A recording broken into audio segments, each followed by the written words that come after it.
BBA, BCA, BCom computer కోర్సులో 100% placement లభించే ఏకైక డిగ్రీ కాలేజ్ కూకట్పల్లిలోని i3 degree college 8367215215.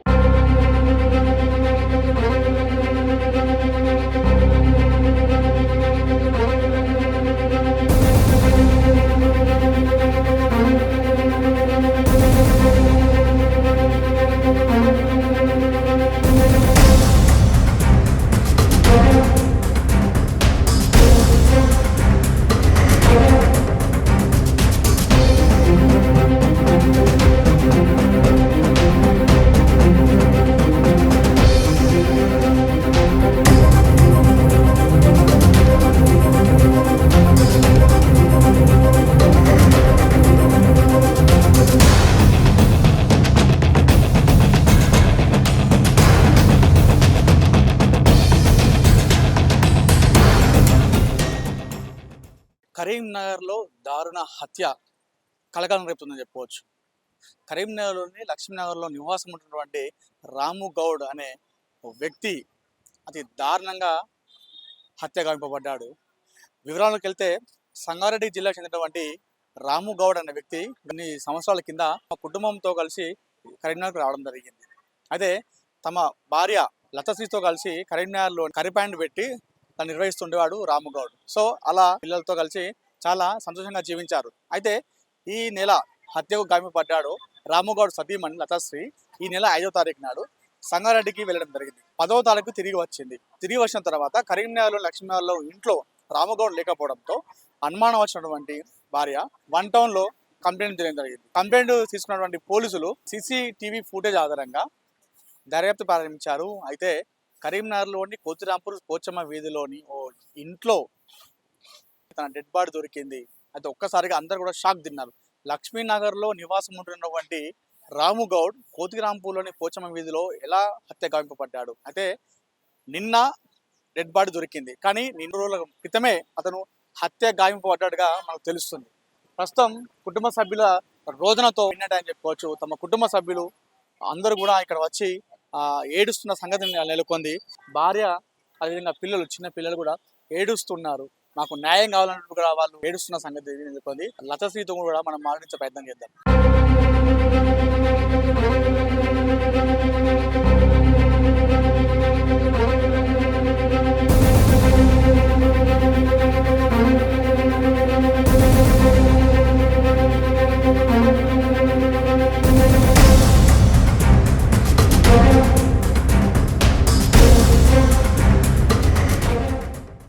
Civil hospital ప్రాంగణం అంతా కూడా రోదనలతో మిన్నడని చెప్పవచ్చు. రాము గౌడ్ భార్య లతశ్రీ రోధిస్తున్న సంగతి ఒకసారి ఏం జరిగిందో అడుగుతాము. ఈ విషయం అంతా కూడా తన భర్త హత్య వెనుక ఎవరైనా హస్తం ఉందా, తనకేమైనా అనుమానాలు ఉన్నాయా కూడా విషయాలు తెలుసుకుందాం. అమ్మ చెప్పండి అమ్మా, మీరు 5వ తేదీ నాడు సంగారెడ్డికి వెళ్ళడం జరిగింది. దాని తర్వాత ఏం జరిగింది అసలు? దాని తర్వాత వాడు రోజు ఫోన్ చేసిండట. 3 రోజులు షాప్ తీసిర్రు. మా రామున్న మా అత్తమ్మ తీసారు. బుధవారం నడిపించారు, బేస్తారం నడిపించారు, శుక్రవారం నడిపించారు. శనివారం పొద్దున 7 గంటలకు ఫోన్ చేసిండట. ఫోన్ చేసిన వాళ్ళు బయటికి పోయిందట. బయటికి పోయి మళ్ళీ కొద్దిసేపటికి వచ్చి చికెన్ తెచ్చుకున్నారట, నాటుకోడి తెచ్చుకున్నారట. మధ్యాహ్నం తిన్నారట. తిని వానికి కూడా తినబెట్టిందట.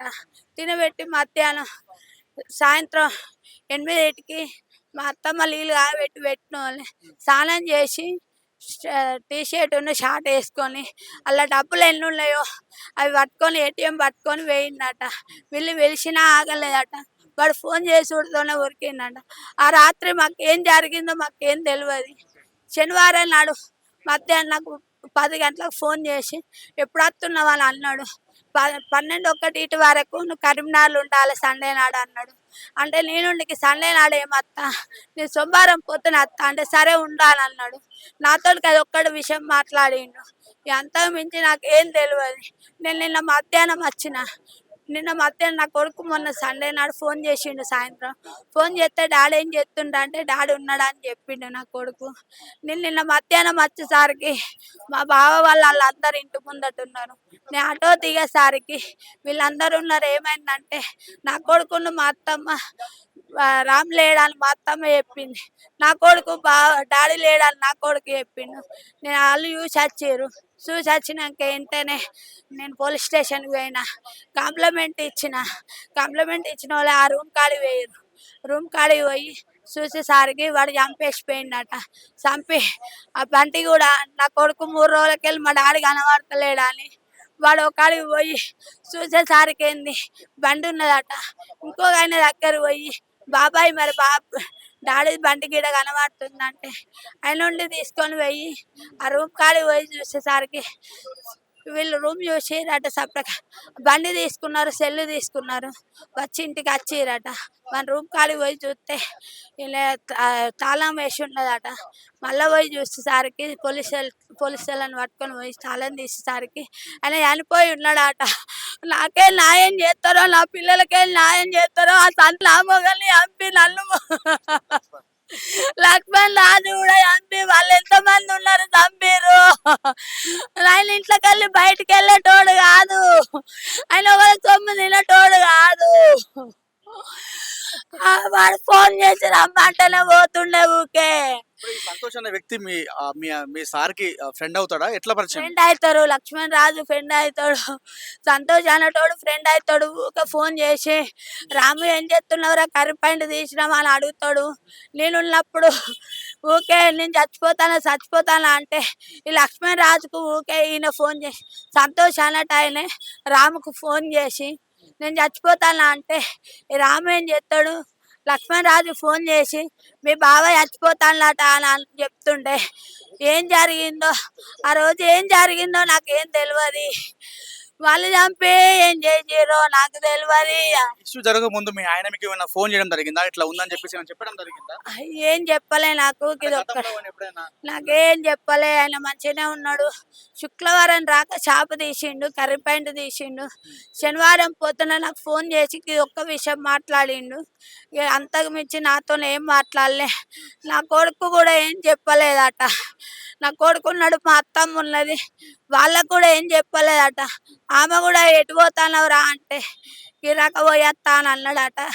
అట్లే ఇక మాకేం తెలియదు, వాడు ఎట్లా చంపిండో మాకు తెలియదు.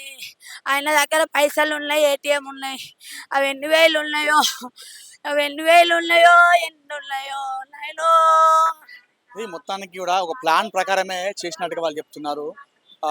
రాము గౌడ్తో ఉన్నటువంటి లక్ష్మణ్ రాజు, అదేవిధంగా వారి స్నేహితుడు ఇద్దరు కూడా ఈ ప్లాన్ ప్రకారమే కోతిరాంపూర్లోని పోచమ్మ వీధిలో ఉన్నటువంటి ఆ ఇంటికి తీసుకెళ్లి హతమార్చినట్టుగా వారు అనుమానం వ్యక్తం చేస్తున్నారు. మిగతా విషయాలు వారి కుటుంబ సభ్యులను అడుగుదాం. అన్న చెప్పండి, మీకు ఇందులో ఎలాంటి అనుమానాలు ఉన్నాయి? అసలు ఎవరైతే వారి సత్యమాని చెప్తుందో అనుమానం వ్యక్తం చేస్తున్నా చెప్తుంది, గతంలో వాళ్ళకి ఏమైనా గొడవలు ఉన్నాయా రాము గౌడ్కి? ఇట్లా ఏం జరిగింది? వాళ్ళు దగ్గర 20 years నుండి మంచి స్నేహితులు ఇద్దరు. ఆయన 10 సంవత్సరాల కింద జాబ్ పోయింది. ఆయన గవర్నమెంట్ ఎంప్లాయ్, అతను జాబ్ పోయింది. కొంచెం సైకోలాగా బిహేవ్ చేస్తున్నాడు. వాళ్ళ భార్య పిల్లలు కూడా అతను వదిలిపెట్టి వెళ్ళిపోయింది. ఇక అప్పటి నుండి మా తమ్ముడే పాపం ఫ్రెండే కదా అని చెప్పి మార్నింగ్ టిఫిన్ కానీ, మధ్యాహ్నం లంచ్ కానీ, సాయంత్రం డ్రింక్ కానీ, డిన్నర్ కానీ అన్నీ వాడే వస్తున్నట్టు కొంచెం సైకోలాగా ప్రవర్తించి అతని దగ్గర పైసలు లేకుండేసరికి మన తమ్ముని దగ్గర 20,000 అమౌంట్ ఉండే మన దగ్గర. శనివారం రోజు మధ్యాహ్నం తాగించి వాడిని ఏమో చేసాను. అంటే అమౌంట్ గురించి చంపాడని మీరు అనుకుంటున్నారా? కేవలం 20,000 నాకు తెలిసి అమౌంట్ గురించి చంపారని అనుకుంటున్నా. 20,000 అమౌంట్ గురించా, లేకపోతే 20,000 అమౌంట్? వాళ్ళ దగ్గర ఎటువంటి శత్రుత్వాలు, కోపాలు ఏం లేవు వాళ్ళ దగ్గర. కేవలం పైసా గురించి చంపినా నేను అనుకుంటున్నాను. అంటే కేవలం 20,000 రూపాయలు కంటే అంతే అమౌంట్ వాళ్ళకి ఎటువంటి శత్రుత్వం అయితే లేదు. అంత గుర్తుపట్టడం, ముఖం గుర్తుపట్టడం అనంతగా ఎందుకు అంత చాలా మంది కూడా అనుమానం వ్యక్తం చేస్తారు.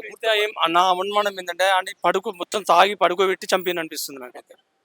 వాళ్ళు ఇద్దరా ముగ్గురు అన్నది తెలియదు, కానీ ఇద్దరైతే దొరికిండ్రు. ఇంకెవరు ఉన్నారని వాళ్ళ ద్వారా తెలుస్తుంది కావచ్చు త్వరలో. ఇది మొత్తానికైతే ఇదంతా కూడా ప్లాన్ ప్రకారమే చేశారన్నట్టుగా కుటుంబ సభ్యులు చెప్తున్నారు. అసలు ఏం జరిగిందన్న విషయము మీ సంగారెడ్డి ఇంటికి వెళ్ళి వచ్చేసరికి కూడా మాకు ఏం తెలియలేదు అని చెప్పేసి వాళ్ళు చెప్తున్న పరిస్థితి నెలకొంది.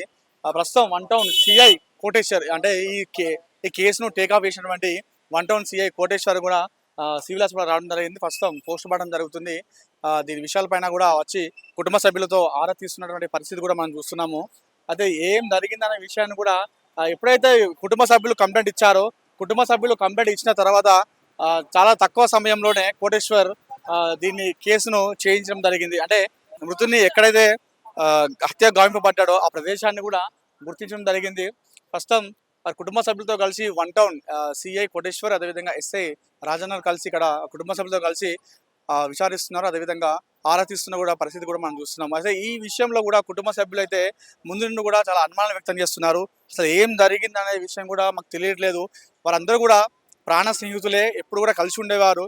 ఎందుకు హత్య చేశాడు అనే విషయం కూడా మాకు ఇప్పటికి తెలియని పరిస్థితి ఉంది. కావాలనే తీసుకెళ్ళి తాగిపిచ్చి మరి హత్య చేసినట్టుగా వారి సతీమణి చెప్తుంది. అదేవిధంగా వారి అన్న కూడా మాట్లాడుతూ అతని దగ్గర మా తమ్ముడి దగ్గర 20,000 రూపాయల అమౌంట్ ఉండే, ఆ అమౌంట్ విషయంలో తాగిపిచ్చి అతన్ని చంపేసి అమౌంట్ తీసుకునే విషయంలోనే చంపేసినట్టుగా వారి అన్న కూడా చెప్తున్న పరిస్థితి. అసలు ఈ విషయం మీద ఏం జరిగిందన్న విషయం అయితే ఇంకా పోలీసులు విచారిస్తున్నారు. దీనిపైన ఇంకా కేసు కూడా విచారణ జరుగుతుంది. దీనిలో ఏం జరిగి ఉంది అనే విషయం ఇంకా తెలియాలంటే మరి కొన్ని గంటలు మనం వెయిట్ చేయాల్సిందే.